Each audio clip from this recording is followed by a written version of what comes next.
Hi everyone, and welcome to this introduction to Tyania.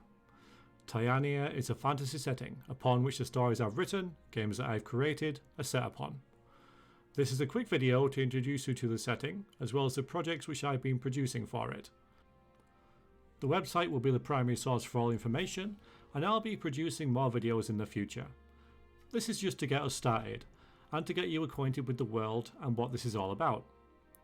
Some of you may be aware that I'm no stranger to this, and previously developed a world called Iiosia, along with a website. That site is still there, and so is Iiosia, but it's currently being reworked alongside this wider world, Tyania, that I'm trying to create.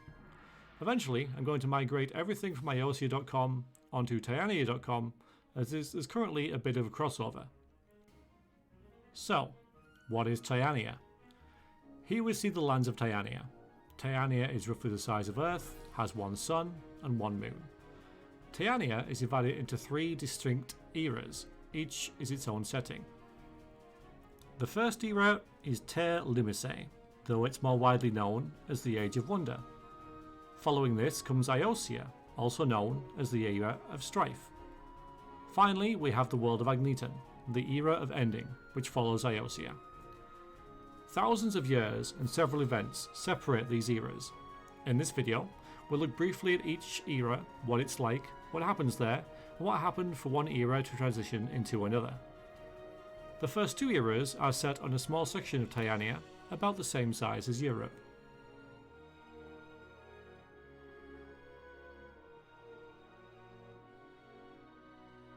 The Era of Wonder. The Era of Wonder is a magical land full of enchanted forests within which mythical beasts roam. Humans in this setting are living in caves and trying not to be eaten by the giants, ogres, dragons, griffins, and other beasts that roam the vast wilderness of the world. The Era of Wonder has three primary races: the dwarfs, who rule over their mountain holds; the Tarchi, an angelic race of magic users which rule over the skies; and the Aetia. The Aetia were a frail, curious race who delved into astronomy, alchemy, herbalism, and dabbled in magic. They were secretly jealous and even resentful of the Tarchi, who they envied in nearly every way for their beauty and magical prowess. One day, the Aetia discovered an ancient city named Kralos. In this city, they found an artifact called the Magical Conduit. With this artifact, a giant wheel made of alien metal, they were able to dabble in the dark arc of magic. This corrupted them, or at least their High Council and their Queen, who were possessed by terrible and powerful demons. These demons turned many of the Aetia against the Tarchi and declared war on them. The demons, known as the Six, wanted to destroy the Tarchi city of Chitiria, as it was a beacon of light which was preventing them from taking physical form. So, a mighty battle raged. The Tarchi called upon the aid of the dwarves and even the dragons, and both heeded the call. A great melee was fought, and culminated in a massive burst of magical energy as the conduit was damaged. This was known as the Sundering. The magical blast was so powerful that it caused flooding and earthquakes and altered the geography of the world itself. In the centuries that followed, the dark arc of magic corrupted the land, its creatures and its plants. The Aetian civilization was over, the Tarchi destroyed, and the spirits of the Six were forced to retreat to Kralos since their mortal hosts were obliterated in the blast. The Era of Wonder was over. The Era of Strife, Iiosia, began. Iiosia, the Era of Strife. Iiosia is a post-apocalyptic fantasy world.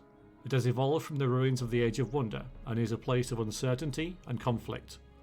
Many events occurred both in the development and history of Iiosia and, while they'll likely be focused on in another video, for now we'll look at parts of Iiosia in its current canonic year, 688. Let's have a look at some areas of the map. Gria is what remains of the Aetian homeland. Those Aetia who were corrupted by the Dark Arc during the Age of Wonder became the Grial. These warlike warrior mages worship twisted gods and are driven to capture slaves and invoke evil rituals. Aun is just next door. It was to this region that the Aetia, those who weren't influenced by the dark magic, fled. There, they banded with the humans they met, taught them many things, and founded a civilization. This was the first human realm, though it came to a ruin half a century ago when the Greel invaded, destroying most of what had been built. Arendal was once a land of humans also. They were rugged folk, woodsmen and hunters.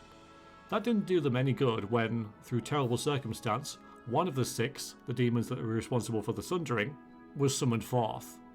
Though the demon was eventually destroyed, Arendal was left as the land of the dead, where undead things roam the cities and towns, and the city port of Lombe is the only place of any safety for the remaining living folk. Rune, until recently, was the mightiest human realm, united under its noble queen. That was until, just over 20 years ago, the queen was infected with vampirism, and her line came to an end. These days, Rune is a fractured land of warring city-states, as each noble feels they are the one true and right ruler of Rune. There are other lands also, as you can see, but as this demonstrates, there are very few safe spaces to dwell on Iiosia. Agniton, the Era of Ending. The Era of Ending is so called because, as far as many of the races are concerned, that's what it was. Magic died out, and so with it did the Aetia, the Greel, and many other races. Only the humans and a handful of dwarves could adjust to a world without magic, along with several kinds of animal we might recognise here on Earth. Why did magic end? Was it a gradual process or some epic event? That fact is simply not known at this time. With the wars between the different races out of the way, humans swiftly colonised most of the known world. They developed technologies and sciences and replaced magic with computers and swords with tanks. The humans spread too quickly and too greedily, stripping the world of many of its resources as they went. Eventually, they were forced to retreat into massive cities, known as megatropolises, to escape the arid deserts and hostile wastelands they were creating. Within these gargantuan cities, up to 500 million people live and work under the watchful gaze of the Agency. The Agency is a totalitarian government that rules over the cities. Once a successful business organisation, the Agency spread its influence into all aspects of life, from security to news outlets, until it was able to manipulate and control every part of government. It became the government. It became the Agency. Those living under Agency rule do so with very little free will at all. Careers are assigned, movement is monitored, habits are noted and corrected. Outside of the cities can be found shantytowns, roaming nomads, and bands of brigands and outlaws. While free from Agency rule, such a thing comes at the cost of security, stability, and the risk of death on a daily basis. This world, Agniton, is a setting that came into being because of one character. A character that's not really seen the light of day too much, but hopefully, with some dedication, he'll get his time to shine. And there we have it. A quick rundown of the planet of Tyania with its different eras. Currently, the website is host to a few older stories.